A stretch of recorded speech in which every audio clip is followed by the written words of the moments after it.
Hello and welcome back. Today we are going to be doing a rundown of 2 dev diaries from Millennia, the upcoming 4X game that's kind of being sponsored by Paradox Studios, but I forget the name of this main studio that's working on it, but it is being pubbed by Paradox Studio. We're going to be looking at dev diary number 2 and 3, World Map and Nations, which both provide kind of an interesting idea of how your nation in Millennia is going to grow a little bit more organically than perhaps it does in other 4X games like, Civilization 6. So without further ado, let's jump into the world map. Both of these are closely related, which is why we're doing them both kind of together. We're jumping into world and map. Hello, I'm Zimu Fairmere, the lead programmer and code designer of Millennia. Welcome to our second dev diary. Hey, good to be on board. If you would like to learn more about the game, you can visit cprompt games and take a look here. They give you a link. cprompt games is the name of the developer, and it is, of course, being published by Paradox. So my understanding is it's mainly these guys working on it with oversight by Paradox and also eventual input when they get further down the development line. It's a huge game packed with content and gameplay systems. Yeah, very excited for this. But a good place to start explaining it is with one of the most central pieces of the game: how you claim territory, grow your nation, and explore the map. Okay, so there's this new mechanic called regions, and regions are distinct from cities. You know, like Civ 6, you lay down a city. In this, you're going to have regions. At the start of the game, you control a single region. Regions are the most vital element to the game economy. They define your borders, they allow you to put people to work, and they let you build units and buildings. The capital, which is a city inside the region, is at the heart of the region and will feel pretty familiar to players comfortable with other 4X games. So your capital is kind of like your city, but there's a little bit more. Particularly grow your region's population to work more tiles, collect more resources, and this type of stuff should look familiar. At high level, region's population determines how many workers you can assign. This type of stuff looks normal. You can assign 1-to-1, so 3 forests, you can assign 3 workers. This looks normal relative to other stuff, but now it's going to get a little bit spicy. This is fine for getting started, but to get your economy rolling, you will build improvements such as farms and hunting camps or oil wells, computer factories when you reach more important stuff. Building computer factories sounds fun. Improvements dramatically boost the value of workers in a region, providing goods that are worth significantly more than what forging alone can generate. Regions can be strengthened by constructing capital buildings, so this is like buildings within a city in Civ 6, which are permanent upgrades to the region. They represent infrastructure, monuments, and other ways to improve your region as a whole. So far still kind of very similar to Civ 6. Growing your region grow your nation by gaining more regions involves vassals. So here is the first thing that is a sharp departure. My understanding, which I think we're going to get more into it in nations, is when you found a new city, you actually expand them as a vassal, and then you need to diplomatically integrate them. They are similar to regions, but they operate mostly on their own. They will grow over time and claim parts of the map and contribute some of their income to you each turn as tribute. You don't have to manage their needs or work assignments of the vassal, and also that don't incur any of costs, etc., without slowing down your economy. When the time is right, you can convert the vassal into a region to utilize its potential more fully. We will talk more about vassals, needs, improvements, and goods in a future dev diary. But there are a lot of interesting gameplay details to cover there. Okay, so now we have towns. In addition to settling new regions, you can now settle towns. Towns are part of a region, smaller population centers that boost the central capital. Each town also influences the expansion of the region's borders.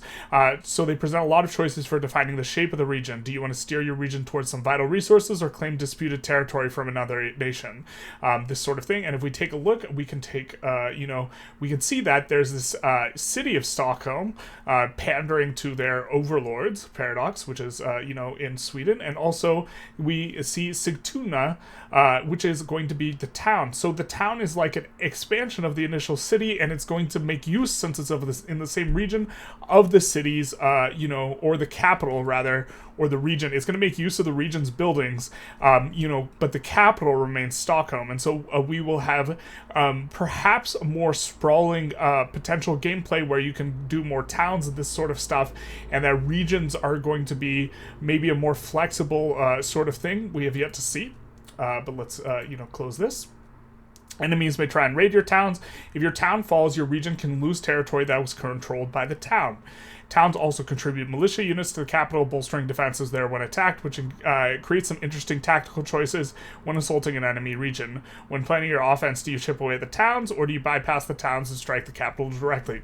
We're seeing how we get interesting gameplay patterns from this system, which is divergent. Like in Civ 6, it would be city, another city, like this type of thing. Initially, your towns will generate more wealth for the region based on how many improvements you have built nearby. As your nation's capabilities in civil engineering increase over time, you expand the towns to higher levels, increasing this bonus. Towns can also specialize. They can become mining towns, farming towns, and the like. This is very interesting, but of course they don't have an explanation of the mechanics quite yet, obviously, because we're getting it right now. A town's specialization allows you to provide different resources and require different improvements. Cleverly using your town to accomplish both your strategic and economic goals is very satisfying when you can juggle all the competing interests correctly. Creating a new town can only be done with using a culture point, however. And so now we're going to go back to a system that is highly divergent from Civ 6, which is like you have different systems of mana and you acquire them based on what you build and this type of stuff, which gives an interesting sort of pathways feel that is exciting to get into and try and figure out. Big moments in growth for your nation that only happen periodically. When creating a town, that's interesting. I don't know exactly what all this means. When creating a town while creating a town is one of many choices of what you can do with culture. Knowing when and where to expand is an important skill to master in Millennia. Okay, now we have this next thing called Outposts. Regions of vassals are not only the only way to control territory on a map. You can send out pioneers and have them build outposts. When built, outposts immediately occupy tiles in a 1 hex radius. You can see here, nice, that's a nice one. That looks like an outpost, but this also looks like an outpost. I'm not sure, or is nice its own region? Maybe nice is its own region. This is the capital, and then here down to the left, we have a outpost. Look at the title of the screenshot's Bordigor. Love to see it. You run hex radius because they have much looser restrictions on where they can be placed, i.e. they don't have to be next to a region. You can build them even right up to another nation's territory to stake a claim. Of course, outposts are a lot easier to take down than capitals or towns, so make sure you are prepared to defend them against roaming barbarians and other nations alike. Sorry about that. The basic outpost can also build trade posts within its territory, allowing you to send valuable goods to your region, to any of your regions. This sounds so interesting to me, like a form of basic colonization, where you can have a sort of colonization type city. Because the trade posts do not require workers, they can be an extremely potent way to supercharge your economy, particularly when available workers are scarce. So we're having a flexibility here. Later in the game, more advanced outpost types become available, such as castles or missions. These will allow you to provide extra abilities to your outpost and then make them a larger part of your overall strategy. Overall, the amount of options that they're revealing to us in just a little bit of information already is very, very excited, because it does seem to add a lot of depth, which last depth diary we read, I was a little bit critical of the using language of depth because I feel like it's overused in strategy games, but we're seeing some of this kind of play out a little bit. Outposts are also very convenient for establishing a road network through your nation, as each one will automatically connect with up with other nearby outposts, capitals, and towns, and so expanding a road network. And so this is a strategic, in Civ 6 you can't place a strategic city, it's just a city, but here we see all these roads are connected, and so that there's this secondary thing called outposts that we can use, that is, we're building this for a strategic reason, not for to settle the area. Of course, just the normal progression of a region and its towns are often enough to get you roads where you need to go, but where there's a bigger gap of terrain to cover, outposts can quickly get the job done. They also provide a defensive bonus, increase the healing rate of any of your armies stationed there. There are also many powers which let you spawn units at a friendly settlement, which includes outposts. So this is going to be many powers. This is vague but exciting. Using outposts tactically as forward bases for reinforcement hubs can give you a significant military advantage. And then this is the first look, etc., mostly etc. But here's the etc. And so let's jump into the second dev diary we're going to take a look at. Hello, everyone. Ian Fisher. Is this a different guy writing the different copy? Let's take a look. I'm pretty sure it is. This was Robert. Now we're listening to Ian here. This is going to be third dev diary. Nation is a bit of a catch-all for everything controlled by any distinct player in the game. Millennia makes you the guiding spirit of the people, in charge of leading them through 10,000 years of human history and future. And the thing you lead and build with your decision. Lead and build with your decisions during the game is your nation. I don't like this sentence, but okay. Rob went over some of the basics, etc., that we just went over now. Regions define big chunk of your nation, population, etc. Vassals are similar to regions, but they are not directly controlled. Vassals grow on their own, expand borders, buildings, and so on. So this was introduced in what we just looked at, but now it's going to be more depth here. They also pay a portion of their income. When you conquer an enemy capital or use a settler, you gain a new vassal. So you do not found cities directly anymore. And this is, I think, a very fascinating update, and it makes a lot of sense, right? You have this makes me think of Phoenicia, which founded Carthage, but eventually Carthage just got bigger than Phoenicia, overtook it, and became like the big thing, and Phoenicia faded into obscurity. Except I think Carthage was destroyed first, but let's not talk about that. We don't talk about that on this channel. Your vassals have an integration level, which describes how the people there feel about part of your nation. Vassals you gain using a settler need less integration than vassals you acquire after your army takes control of a place by force. So now you need to think about this whole integration as a mechanic a whole lot more, it seems to me, relative to other 4X games. But integration in either will slowly increase over time, and the power of diplomacy domain can be used to speed this up. And so we are going to have, we can use our diplomatic powers internally or externally, which is interesting. Obviously we have a lot to see on this, but you can see here, I assume this this part here is nice. It is, or niece, it is a vassal perhaps of us, which is maybe what the dotted line means. If you want the vassal to be a full region, one you control directly, you only need to worry about integration. Once you have 100 integration, you can make the vassal into a region. However, vassals will have a prosperity rating. If you plan to keep a vassal as a vassal, you might want to work to increase his prosperity, as this will make it more productive and increase the values. They don't really give us a reason why you wouldn't want to integrate here, but I imagine if the game is... I imagine you're going to need to spend some sort of resource to integrate, and that's going to have some opportunity costs. As nations grow larger, they require more to maintain cohesion, so this is perhaps the opportunity cost. Each region in your nation increases the amount of culture spent to keep it together, and also increases the amount of unrest across your nation. Okay, hence, depending on the strategy you and how you've guided your nation, you probably want to mix between a number of regions and a number of vassals. Okay, minor nations. Another way you might add a vassal is through your minor nation. And so we have here Philadelphia. Ooh, the truth hurts. The Phillies can get out of the chat. All right. And so minor nations are larger protected settlements that occupy spaces in the world at the start of the game. They do claim territory, but unlike many borders, anyone can move into and through a minor nation space. So these are going to be... well, as it suggests, minor nations. If you have a strong enough military, you can attack and conquer minor, which will make it a vassal in your nation. Alternatively, you could go the diplomatic route and send an envoy and convince the minor to join willingly. This is so cool to me that you will be able to do this. It's reminiscent of city-states in, Civilization 6, but it does seem to be a little bit more... this slow integration potential is I find really neat. Okay, now we have governments. One factor that can have a substantial impact on the number of regions and vassals best for a nation is the government. All nations have a government, starting with tribal. Ages 3, 5, and 8, other options become available. I believe they mentioned earlier that there's 10 ages. Structurally, governments are similar to other national spirits. That they provide access to a set of ideals that can be unlocked using government domain points. Lots of different categories of points that we hear about without any sort of broader context. Unlike national, which is makes sense because you have to introduce things one at a time. Unlike national spirits, they do not stack. You can only have one government at a time. Makes sense.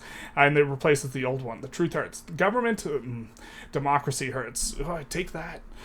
Government provide a specific government building and also define the baseline values of the capital city.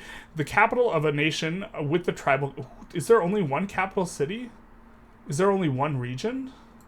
I think there's multiple regions. Like this... Oop. This implies here, this Metz looks like a town in a separate region, and it looks like Paris is the capital of, our capital region. Governments provide a specific government building and also define the baseline values of a capital city. Okay, so this implies there's more than one capital city. The capital of a nation with the tribal government, for example, generates 2 culture per turn. As democratic republic, the same thing would provide 4 culture a turn, and then you are using like these points to spend on various things. So we see government is tribal, and are those culture points there with the 74? Not sure. Governments are designed to guide and support different strategies, as mentioned above. Some nations will benefit more from having a lot of vassals and a small number of regions, where for others the opposite is true. Governments have a heavy hand in that decision, either by taking government that suits your direction so far, or taking government and playing to its strengths. Okay. If you research a government to the highest tier, you can reform it, which provides additional innovation and culture. Once your current government is reformed, the ability to select a new form of government via peaceful revolution, interesting word, a culture power is also unlocked. You can also adopt a new form of government if you've not reformed your current one, but brought through violent revolution. Yay! Violent revolutions come with non-trivial amounts of chaos, which is going to affect like what type of ages are available at the end of eras. And so like all of this, all these interesting like connections between various aspects of the game are so neat. So it's generally better to avoid this route unless you feel like you need to transition right away. During later ages, governments could take on additional importance through the faction. With the faction, your choice of government encourages your nation to favor other nations with the same government and to dislike others with other government. Cold War shout out. At this point, nations also start competing with each other to advance their faction, which provides bonuses for all members of the faction and lead their faction.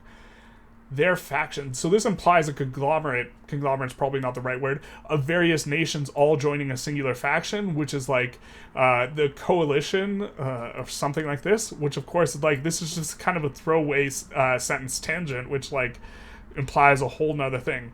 The space race, which generally dominates age 8, provides considerable faction bonuses, especially for the nation that manages the moon landing. Hurrah, one giant leap for mankind.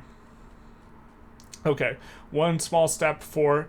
this is actually not the right quote. That's one small step for man. He actually says a man. It's just like garbled and you can't make it up. That's one small step for a man, one giant leap for mankind. His grammar was a little bit better. This is not how he said it. But... because when you say it without a man, you are actually saying it in the mankind sense. So the sentence becomes, that's one small step for mankind, one giant leap for mankind, which is incoherent. But the actual quote is, that's one small step for a man, one giant leap for mankind. Anyways, moving on. Diplomatic relations. Once they've made contact, nations have a diplomatic standing with another. There are 5 diplomatic states. Cool. War, hostilities, peace, open borders, and alliance. Man, there's going to be so many memes. Which one do we have with XYZ country? The truth hurts. This game's, political. Nations begin at peace with one another, and then the simplest form of diplomacy is available immediately, which we can see is below open borders and alliance. You can propose improving your diplomatic state, or you can declare in the other direction for declaring you're changing to at peace or hostilities. More sophisticated diplomatic options are available if you deploy an envoy at each other nation, right? So we're starting to unpack the diplomacy section. With an envoy in place, you get a new set of actions that allow you to adjust your relationship in more specific ways. We can see improve relations, demand end war, open embassy, demand religious conversion, demand coin, send gift. Obviously, this is a work in progress, so I'm expecting the UI to look much better by the time it's released, but this does give an idea of, how the layout might look. A final stage is achieved if you can afford and get an agreement for opening an embassy. Like the envoy, an embassy opens up a new set of diplomatic options. In this case, it allows you to establish treaties which will reward both sides with ongoing resources. This is really nice that there's a sort of win-win situation rather than just, a lot. So, for example, in Civ 6, if I trade, I'm actually not sure if this is what it allows, but what the sentence implies it allows. In Civ 6, I can trade like furs for diamonds, right, with another country, in which case there's not a net gain there, right? It's still zero sum. There's exactly 1 unit of furs and 1 unit of gems. It's going to be net positive if I have multiple gems, because then they will be able to make use of the luxury good, and I can't make use of redundant resources. However, what this implies to me is that this is creating new value out of nothing, which is much like one of the benefits of like peace and good relations and trade and this sort of thing. You know, if you're talking about a simulation, also you have the peace dividend, but that's a bit much to get into. And then we have Barbarians, which is a huge mainstay of, you know, like the Civ 6 stuff. Barbarians and their ilk.